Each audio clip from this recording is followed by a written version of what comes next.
네, 저희 이제 지난 시간을 생각해 보면 어떤 말씀이 있었습니까? 이스라엘과 하나님께서 첫 번째 언약식을 체결하는 모습이 나타났었죠. 첫 번째 언약식이 나타났었습니다. 그런데 이 언약식을 할 때에 하나님께서 제일 먼저 제단에 피를 뿌리는 것으로 시작을 하십니다. 제단을 쌓으라고 하시고 제단에 피를 뿌리죠. 그리고 나서 하나님의 모든 말씀, 즉 계명과 율례를 선포하니 이스라엘 백성들이 이것을 듣고 다 준행하겠습니다 라고 얘기를 합니다.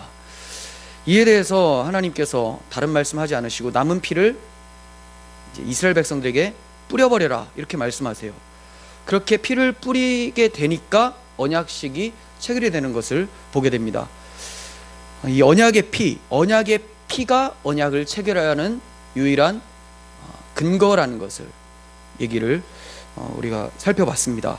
이 언약의 피는 앞으로 오실 그리스도, 구약 시대에 비추어 봤을 때 오실 그리스도께서 십자가에서 죽으심으로 이들이 지키지도 못할, 준행하겠다라고 했었던 그 약속을 하나님께서 당신의 아들을 희생시켜 가면서 지킨 자로 만들어 주셔서 언약을 이루어 가신다는 것을 보여줬다는 것이죠. 그래서 이스라엘 백성들은 자신들이 하나님의 계명을 잘 지켜서 하나님 백성 된 것이 아니라 하나님의 은혜로 출애굽할 때 어린 양의 피로 나왔고, 또 이후에 하나님 백성답게 살아가는 계명조차도 어린 양의 피로 지킨 바 된 자로서 살아갈 수 있게 되었다는 것을 보게 됩니다. 그러니까 시작과 끝 모든 것이 하나님의 은혜, 언약의 피로서 이들이 하나님 백성의 정체성을 가질 수 있게 되었다는 것을 살펴봤어요.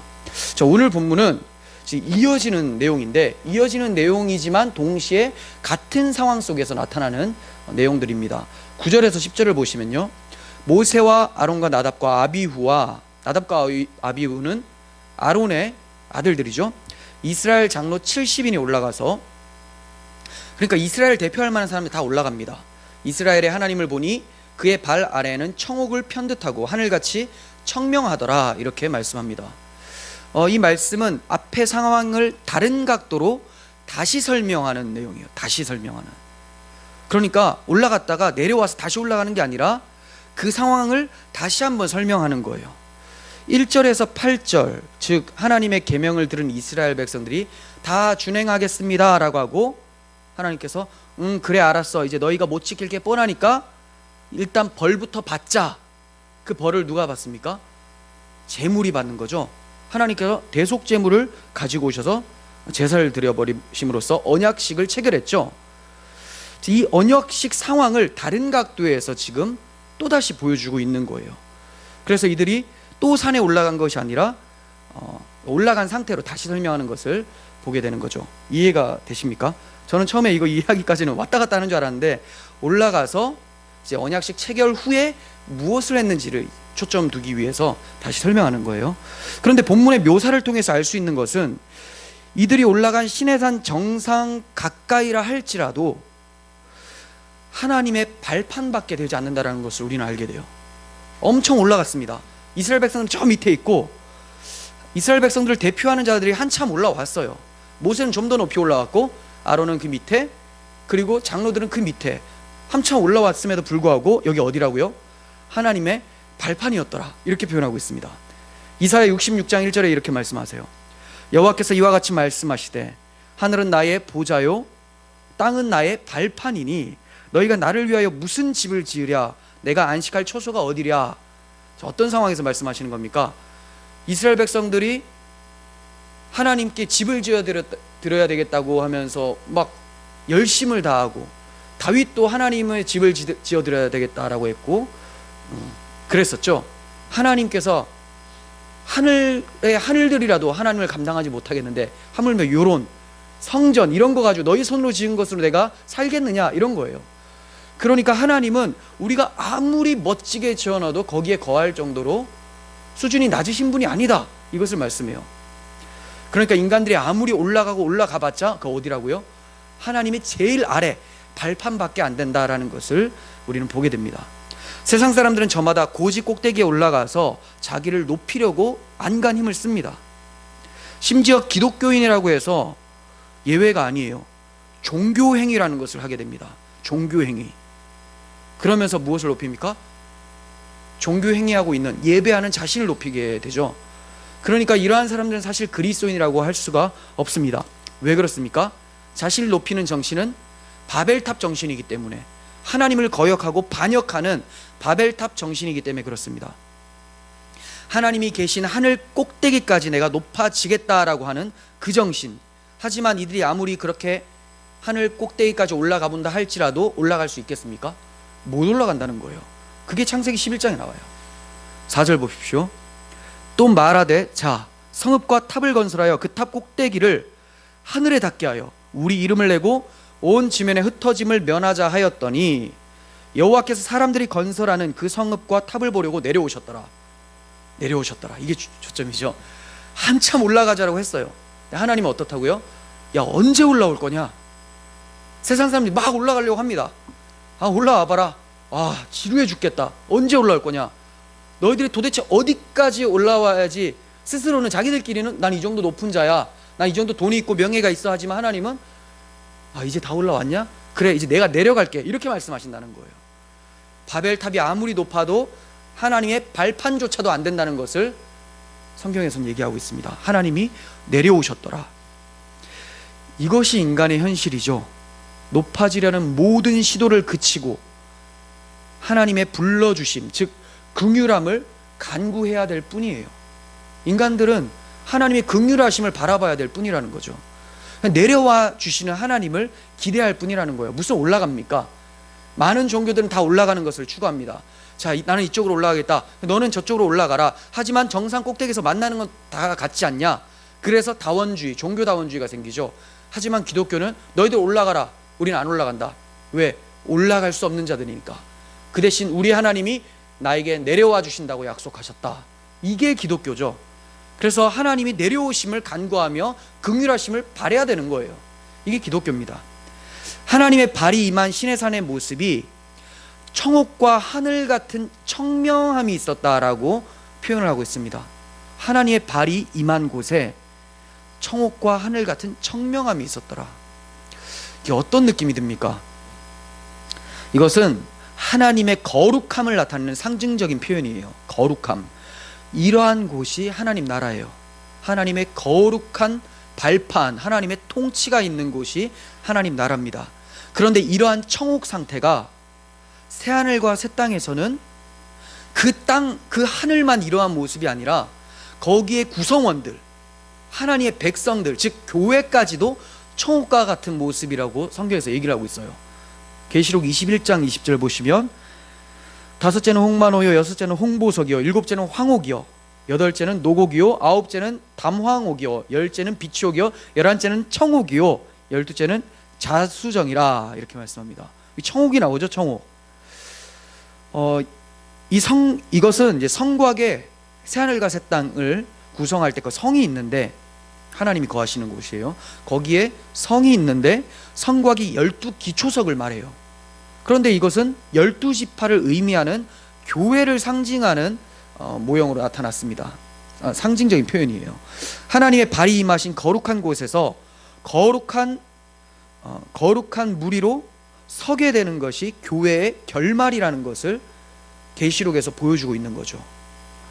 그러므로 우리가 본문을 통해서 알 수 있는 것은 교회의 결말이 이렇게 되는 것을 이 본문과 계시록을 통해서 교훈을 얻을 수가 있게 되는 거예요.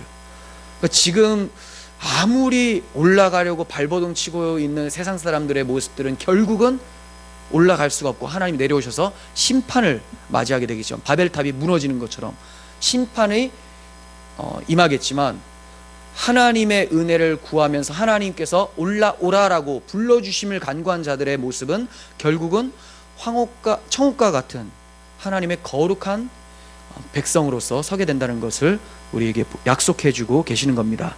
이것이 우리들의 결말입니다. 우리 각자에게 이러한 하나님의 약속이 주어지고 있다는 것을 잊어서는 안 돼요. 우리는 본문의 무리들이 청옥과 같은 하늘 같은 청명한 하나님의 임재 앞에 나아갈 수 있게 되었다는 것에 놀라워할 수 있어야 됩니다. 하나님은 죄인과 함께하지 않으시기 때문에 놀라워할 수밖에 없습니다. 그런데 더욱이 11절에서 이렇게 얘기를 해요. 하나님이 이스라엘 자손들의 존귀한 자들에게 손을 대지 아니하셨고 그들은 하나님을 뵙고 먹고 마셨더라. 놀랍죠? 놀랍습니다. 하나님과 함께 식사를 할 수 있다면 얼마나 좋을까. 근데 그러한 사건이 일어났어요. 사실 역사 속에서 2000년 전에 예수님과 함께 제자들이 식사를 했죠. 하나님과 함께 먹었습니다. 함께 먹었어요. 지금 여러분들도 하나님과 함께 먹고 계시는 겁니다. 육의 양식을 먹는 것이 아니라 말씀을 먹음으로써 하나님의 식탁에 초대받아서 하나님과 교제하며 하나님을 섬기는 모습이 지금 주어져 버린 것이죠. 사실 이스라엘 백성들이 올라오면 어떻게 됩니까? 죽게 돼요. 죽게 됩니다. 이미 말씀한 적이 있어요. 출애굽기 19장 21절에 여호와께서 모세에게 이르시되 내려가서 백성에게 경고하라. 백성이 밀고 들어와 여호와께로 와서 보려고 하다가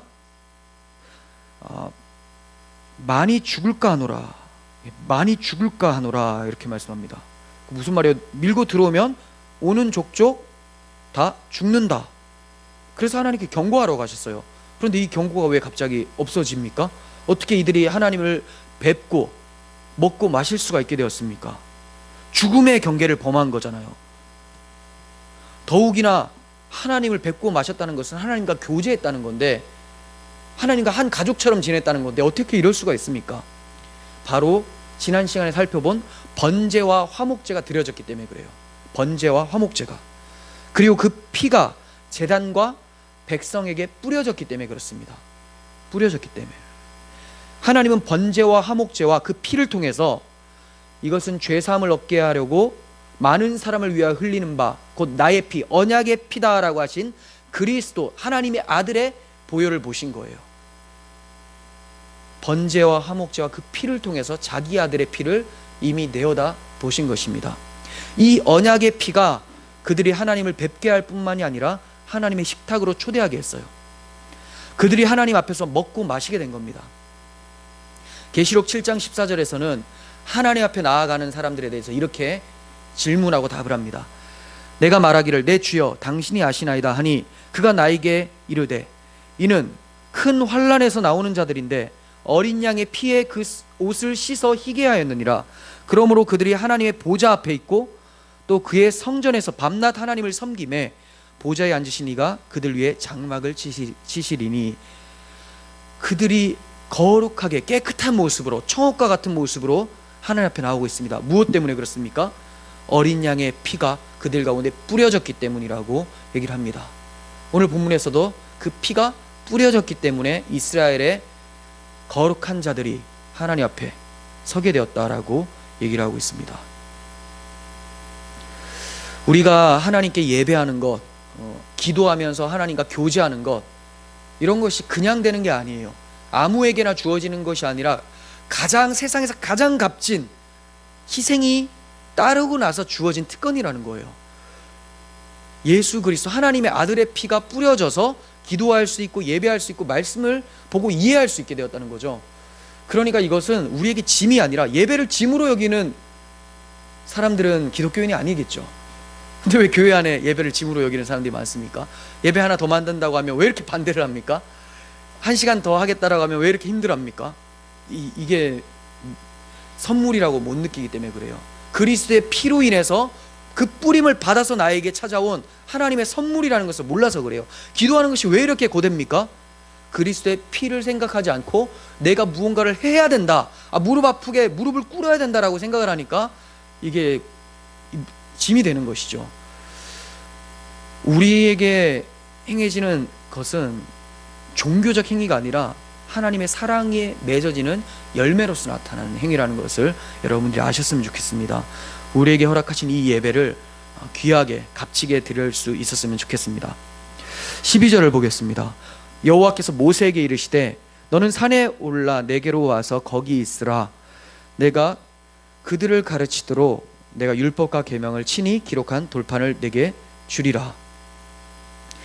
11절에서 먹고 마신 후에 이제 얼마 동안은 산에 내려간 것으로 보여요. 산 아래로 내려간 것으로 보여집니다. 그리고 하나님께서 다시 모세를 불러 올리신 것 같아요. 이때 모세의 수종자 여호수아도 동행을 하게 됩니다. 그런데 본문을 보면 여호수아는 언급을 하지 않으셨어요. 모세만 부른 것 같은데 왜 여호수아도 올라가게 되는 걸까라는 의문을 좀 가지게 됩니다. 여호수아가 모세의 수종자이기 때문에 모세하고 하나 된 사람이다 이렇게 볼 수도 있어요. 그것도 틀린 말이 아닙니다. 하지만 우리가 구속사적인 관점에서 이해를 한다면 좀 다른 각도에서 보게 되죠. 모세와 여호수아는 그리스도의 예표라고 말씀을 드린 적이 있습니다. 그러므로 광야에서 하나님의 계명을 가르치는 모세, 그리고 약속의 땅에 들어가서 하나님의 계명을 가르칠 여호수아가 그리스도의 예표로서 등장을 하고 있습니다. 왜냐하면 하나님의 계명을 유일하게 바르게 온전히 가르치실 분이 예수 그리스도 뿐이신데, 그 예수 그리스도를 나타내는 예표로서 이 두 사람이 등장을 하고 있기 때문에 함께 올라간 것으로 보여진다는 것이죠. 우리는 여기에서 계명이 주어지는 시점을 잘 알아야 돼요. 계명이 언제 주어집니까? 식탁 초대 후에 십계명이 주어지고 있습니다. 식탁의 초대 후에 십계명이 주어지고 있어요. 이 말은 이미 식탁으로 초대받았기 때문에 너는 내 아들이야, 내 가족이야, 이렇게 하나님께서 말씀하시고 계명을 주신다는 거예요. 그럼 이미 가족이 되었기 때문에 이 계명이 가족을 취소시킬 수 있는 그런 효력이 없다는 것을 우리는 알게 돼요. 행위 구원을 말함이 아니라는 것이죠. 하이델베르크 신앙 고백 문답도 이러한 율법관을 가지고 작성되었기 때문에 2부에서 우리의 구속에 대해서 가르치죠. 그때 사도신경이 등장을 합니다. 그리고 3부에서 우리의 감사에 대하여라고 하면서 십계명을 가르치는 것을 보게 돼요. 우리의 구원이 삼위 하나님의 구속의 결과다라는 것을 배우고, 그리고 감사의 결과로 십계명을 가르치고 있어요. 이처럼 올바른 신앙인이라면 자신의 구원을 염려해서 계명을 따르는 것이 아니라 자신의 구원에 감사하며 계명을 따르고, 이것이 하나님께 영광을 돌리는 것이기에 기쁘게 즐거이 행하게 되는 것임을 말씀을 하고 있는 것입니다. 하나님께서 율법을 친히 돌판에 기록하여 주신 것을 통해서도 이러한 올바른 율법관을 알 수 있어야 됩니다. 하나님께서 돌판에 친히 기록해 주신 것을 통해서. 왜 이게 무슨 말이냐면, 율법을 친히 돌판에 기록해 주셨다, 이것은 인간의 힘을 전혀 빌리지 않았다는 거예요. 모세는 그냥 돌판만 가지고 나오면 되는 거예요. 이제 받아서 인간의 힘을 빌린 것이 아니라 하나님의 절대적인 계명은 온전히 하나님의 거룩함을 그대로 담고 있는 말씀이다, 이것을 말씀하는 거죠. 그러니까 이것이 인간으로서는 지킬 수 없는 그런 율법이 되어지는 거죠. 인간이 전혀 개입이 안 돼요. 하나님이 전혀 개입이 안 된 상태로 돌판을 딱 주셨어요. 그러니까 인간들이 전혀 어떻게 손을 쓸 수가 없습니다. 자기로부터 출발한 게 하나도 없어요. 아무 행위가 들어갈 수가 없습니다. 자신의 의로서는 이 계명을 지킬 수가 없죠. 하늘에서 내려오신 그리스도를 담고 있을 때에만 그분께서 행하시는 거예요. 이 계명이라는 것은 돌판에 새겨진 이 율법이 우리들의 마음판에 심겨지는 성령의 역사가 있을 때에만 우리의 마음을 다하고 뜻을 다하고 힘을 다하여 하나님을 사랑하는 마음으로 계명을 지킬 수가 있게 되는 것입니다. 하나님이 직접 돌판에 계명을 새겨주신 것처럼 우리 마음에도 하나님이 직접 계명을 새겨주십니다. 그것이 어떻게 새겨집니까? 그리스도께서 십자가에서 죽으시고 그분의 영이 우리 가운데 찾아 들어와 주심으로써 거룩하신 하나님의 마음을 갖게 되는 거죠. 이제 그리스도의 마음을 가지고 살아갈 수 있게 된 거예요. 그리스도의 마음이 곧 율법입니다. 하나님의 마음을 쏙 빼닮은 그 마음이 우리 가운데 심겨진 겁니다. 그러니까 우리는 십자가 은혜를 감사하면서 그냥 행하면 되는 거예요. 13절에서 14절 봅니다. 모세가 그의 부하 여호수아와 함께 일어나 모세가 하나님의 산으로 올라가며 장로들에게 이르되 너희는 여기서 우리가 너희에게로 돌아올 때까지 기다리라. 아론과 훌이 너희와 함께 하리니 무릇 일이 있는 자는 그들에게로 나아갈지니라 하고. 자, 여기서 모세의 말을 생각해 보면 여기서 우리가 너희에게로 돌아오기까지 기다리라 이렇게 얘기를 하고 있죠. 여기서 움직이지 말고 여기서 우리가 너희에게로 돌아오기까지 기다리라. 제가 이 말씀 딱 보면서 생각났던 말씀이 있어요. 여러분들도 생각나는지 모르겠습니다. 누가 생각납니까? 예수님께서 승천하시기 전에 너희가 예루살렘을 떠나지 말고 하나님께서 너희에게 약속한 것을 기다리라 라고 하는 것을 보게 되죠. 그 약속한 것은 성령이죠. 여기서 기다리라 라고 합니다. 그리고 나아가서 다시 오실 주님을 기다리는 자세를 우리는 본문을 통해서 볼 수가 있게 된다는 거예요. 다시 오실 주님을 기다리려고 한 그곳에서 기다릴 수 있어야 돼요. 이처럼 우리는 하나님의 계명으로 인도함을 받도록 성령 충만을 먼저 간구하면서 기다려야 됩니다. 하나님의 말씀대로 살려면, 하나님을 섬기려면 우리가 무턱대고 내가 한번 해보겠다 이런 식으로 나가서는 안 돼요. 하나님께서 부어주시는 성령의 충만함을 구하고 겸손한 마음으로, 그분이 주시는 마음으로 행하셔야지만 종교 행위가 되지 않고 하나님이 기뻐 받으시는 아들의 마음으로 행한 것이 되는 거예요. 무슨 일을 하는 데 있어서든지 하나님의 뜻대로 할 수 있기를 바라면서 성령의 인도하심을 받아야 되는 거예요. 이를 위해서 모세가 아론과 훌에게 물으라 이렇게 얘기를 합니다. 하나님의 뜻대로 지어져 갈 수 있도록 하기 위해서 모세가, 자, 내가 올 때까지 나는 없지만 아론과 훌을 너희에게 남겨둘 테니까 이들에게 물어라 라고 해요. 이거는 뭘 얘기를 하는 것 같습니까? 아론과 훌, 즉 교회 질서 가운데 사역자들을 통하여서 믿음을 지켜나아갈 수 있도록 하나님께서 직분자들을 허락해 주시고 교회 공동체를 주셨다는 거예요. 언제까지? 그리스도께서 다시 오실 때까지. 너희는 기다려라. 그 밑에서 기다려라. 이러한 질서 가운데서 기다려라. 얼마나 하나님의 배려가 크십니까? 가만히 두면 정신 못 차릴까봐 질서 가운데서 교회 공동체를 주신다는 것이죠. 그런데 이스라엘 백성들이 잘 기다렸는가? 이게 문제예요. 모세가 얼마나 불안불안하면 내가 올라가니까 아론과 훌한테 물어. 이 사람들이 잘 지켜줄 거야 해서 올라갔어요. 잘 기다렸습니까? 금송아지로 기다렸죠. 아론이 그 금붙이 다 가지고 온 거 가지고 금송아지 부어 만들어 버립니다. 대제사장이고 뭐 직분자들이고 뭐고 다 타락해 버렸어요. 전체가 다 타락해 버렸습니다. 모세가 산 위에서 40일을 하나님과 함께 있을 때에 이스라엘 백성들은 산 아래에서 금송아지 붙들고 40일을 지냈습니다. 뭐 하면서? 우상숭배하면 40일. 모세가 40일 동안 거룩한 하나님과 교제할 때 이스라엘 백성들은 금송아지와 교제한 거예요. 그것이 자기의 하나님이다라고 하면서. 우리 주님께서 하나님 보좌 우편에 계신 지금 우리 하나님의 발판인 이 세상에서 하나님 백성답게 우리는 살아가고 있습니까? 오늘날 많은 교회가 금송아지가 아니라 금을 섬겨요. 왜 그렇습니까? 금송아지 만들 필요도 없어요. 너무나 정직합니다. 무슨 금송아지냐? 그거 있으면 그냥 금 그대로 섬기겠다. 아주 정직하게 금을 그대로 신처럼 모십니다. 말세의 사탄은 교회를 무너뜨리기 위해서 믿음의 인내를 무너뜨리려고 하고, 이것을 위해서 재물을 섬기도록 적극적으로 권장하면서 나서고 있는 거예요. 고난이 찾아오면 뭐라고 속삭입니까? 돈 있으면 다 해결돼. 사실 보세요. 고난이 찾아와요. 어려운 일들이 찾아옵니다. 돈이 있으면 대부분 해결이 되죠. 진짜로. 그럼 마귀가 뭐라고 할까요? 야, 예배 나가니까 너 돈을 못 벌더라. 그만 나가. 예수 믿어서 돈 못 벌더라. 김인수 목사 얘기하는 거 봐라. 어차피 못 벌 수 있다고 하지 않냐? 벌 수도 있다고 하지만 못 번다고도 한다. 예수 믿는다고 다 버는 거 아니라고 한다. 고난이 찾아온다고 한다. 이거 이겨내려면 돈 벌어야 된다. 이렇게 속삭여요. 진짜 그런 줄 알고 돈을 쫓아갑니다. 돈이면 다 해결되는 줄 알아요. 돈이 사건을 해결해 줄 수 있을지는 몰라도 사건이 해결되어도 마음을 평안하게 해주지는 못해요.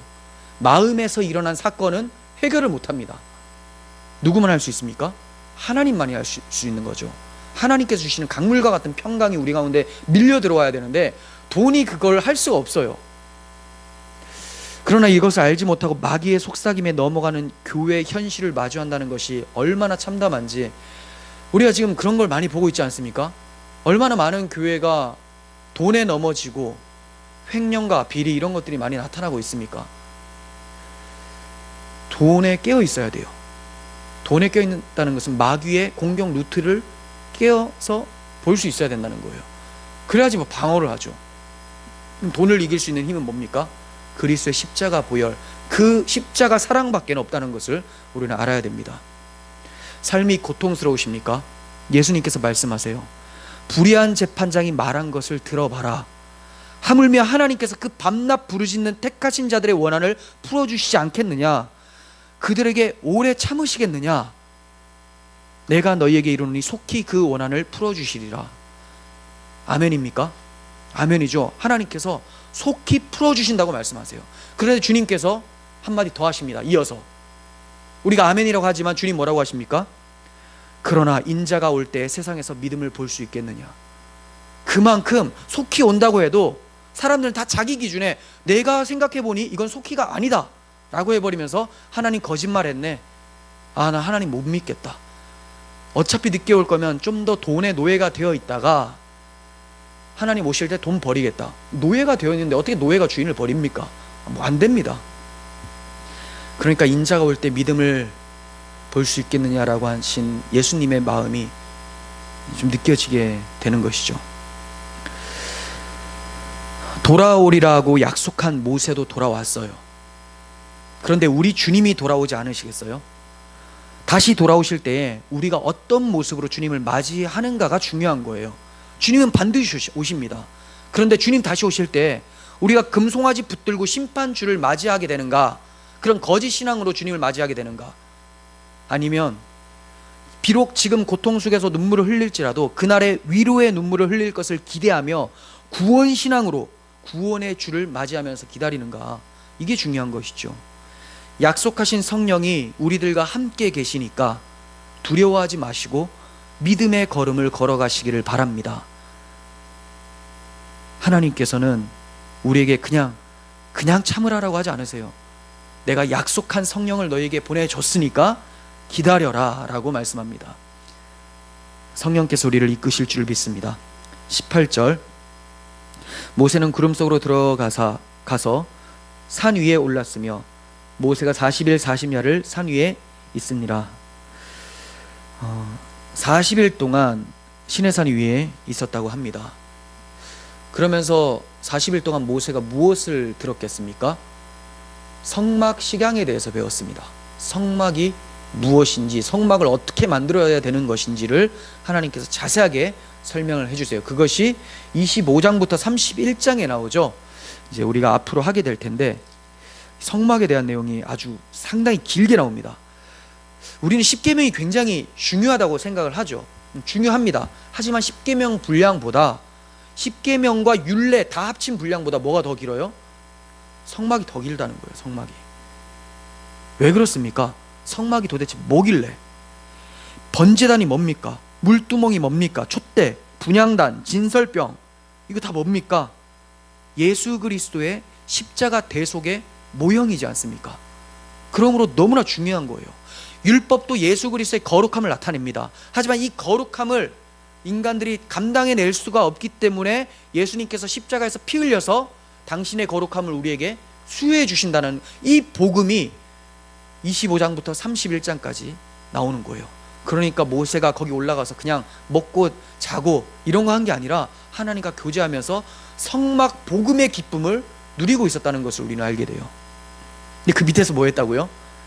우상 숭배하고 금송아지 만들고 있었다는 것이죠. 그 모세 입장에서 사실 화가 나죠. 자기는 거기서 하나님의 위대한 복음을 보면서 하나님이 이렇게 사랑이 많으시다 막 경험을 하고 있는데 내려오는데 금송아지가 웬 말이에요? 던져서 깨는 거죠.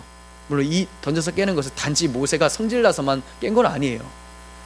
나중에 또 살펴보겠지만 이스라엘 백성들이 지키겠다고 했지만 지키지 못한 것에 대해서 언약이 깨어졌다 하면서, 하지만 이들이 죽지 않고 다시 하나님의 백성으로 설 수 있도록 하나님께 다시 불러 올리시는 것이 이제 34장에 나오게 됩니다.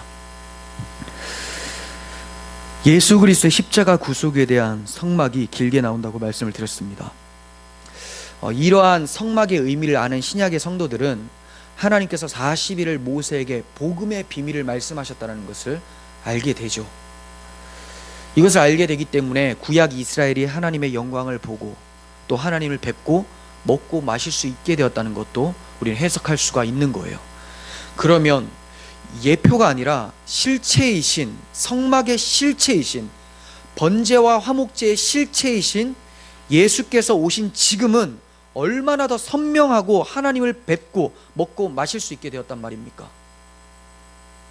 여러분, 이걸 누리고 계십니까? 이스라엘 백성들의 눈에는 산 위의 여호와의 영광이 맹렬한 불과 같이 보였다, 이렇게 얘기를 해요. 맹렬한 불과 같이 보였다. 마치 모세가 떨기나무에서, 불타는 떨기나무에서 하나님의 음성을 본 것처럼 좀 확대되어 있는 모습이 보여요. 가까이, 두려워서 가까이 가지를 잘 못하죠. 하나님께서 오라고 하십니다. 이스라엘 백성들이 봤을 때는 맹렬한 불 가운데 있었기 때문에 이 두려움이 찾아옵니다. 하지만 이제 우리에게는 어떻게 찾아옵니까? 고린도후서 3장 18절, 우리가 다 수건을 벗은 얼굴로 거울을 보는 것 같이 주의 영광을 보매, 그렇게 본대요. 거울을 보는 것처럼 그렇게 본대요, 지금. 그리고 점점 더 어떻게 된다고요? 그와 같은 형상으로 변하여 마지막 날에 영광에서 영광에 이르니 곧 주의 영으로 말미암음이니라.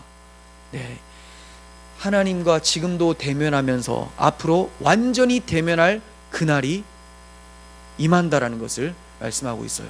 지금도 구약의 이스라엘 백성들이 멀리서 맹렬한 불 이렇게 보는 정도가 아니라 얼굴을 보는 것처럼, 거울을 보는 것처럼 보인다는 거예요. 하지만 완성된 그 나라에 들어가서 하나님을 뵙는 것보다는 아직까지는 희미합니다. 그래서 점점 더 그렇게 되고 마지막에는 영광에서 영광에 이르게 된다라고 합니다. 하지만 이것이 무엇 때문에 가능하게 되는지를 또 설명하죠. 주의 영 때문이다, 주님의 은혜 때문이다, 이렇게 말씀합니다. 이렇게 보고 경험하는 삶이 우리에게 주어진 거예요. 그게 어디에 있습니까? 예배에 있죠. 이 예배의 영광을 우리가 회복을 해야 돼요. 경험할 수 있어야 돼요. 기도의 영광스러움을 알아야 되고 말씀에 깊이 있는 하나님의 은혜를 경험할 수 있어야 된다는 거예요. 그거 어떻게 하려면 경험합니까? 약속하신 성령을 기다리고 성령 충만함으로써 겸손히 사모함으로, 그리스도의 피로 우리에게 주신 은혜의 방편이잖아요. 사모함으로 간구하셔야 된다는 거죠. 히브리서 10장 19절 읽겠습니다. 그러므로 형제들아, 우리가 예수의 피를 힘입어 성소에 들어갈 담력을 얻었나니 그 길은 우리를 위하여 휘장 가운데 열어놓으신 새로운 살 길이요, 이 길만이 생명의 길입니다. 다른 길로 가면 죽습니다. 그러니까 이 그리스도의 피만 따라가라고 하나님 백성들에게 얘기하고 있어요. 휘장은 곧 그의 육체니라. 또 하나님의 집 다스리는 큰 제사장이 계심에 우리가 마음의 뿌림을 받아 악한 양심으로부터 벗어나고 몸은 맑은 물로 씻음을 받았나니 참 믿음, 참 마음과 온전한 믿음으로 하나님께 나아가자. 구약 성도들이 봤을 때 어떻게 느껴질까요? 간이 부었구나, 이렇게 얘기할 만한 말씀이죠. 하나님께 나아가자고? 그러면 죽어. 하나님께 나아가면 죽는다고 얘기했어. 맹렬한 불과 같아. 특별한 사람들 몇 명만 올라가는 거 아니야? 그리고 그것도 대제사장도 방울 달고 들어가야 되고 1년에 한 차례씩 들어가야 되는 것이 지성소 아니었어? 그런데 여기서 뭐라고 합니까? 참 마음과 온전한 믿음으로 하나님께 나아가자. 나아가면 된대요. 뭐 때문에요? 예수 그리스도의 피를 힘입어 이 큰 일을 이루신 하나님을 찬양합니다. 날마다 우리에게 주신 믿음을 굳게 지키시고 하나님께 나아가셔서 주님과 함께 먹고 마시는 삶이 되는 우리 교회가 되기를 간절히 소원합니다. 기도하겠습니다. 거룩하신 하나님 아버지, 이스라엘 백성들을 불러주셔서 하나님을 뵙고 거기서 먹고 마실 수 있게 해주신 것, 그것을 통해 지금 우리가 그거보다 더 큰, 더 풍성한 은혜를 경험하고 있다는 것을 배웠습니다. 그런데 이 은혜를 우리는 너무나 자주 잊어버리고 활용하지 못하고 살아가고 있습니다. 저희의 반역함과 게으름 때문이오니 주님 질책하여 주시고 성령께서 말씀하여 주실 때에 들을 수 있는 길을 주시고 순종의 믿음을 허락하여 주시옵소서. 그래서 그리스도의 피로 우리에게 주신 은혜의 방편들을 굳게 붙잡고 하나님과 날마다 식탁의 교제를 하며 하나님께 영광 돌리는 그런 삶이 저희에게 나타나게 하여 주시옵소서. 예수님의 이름으로 기도합니다. 아멘.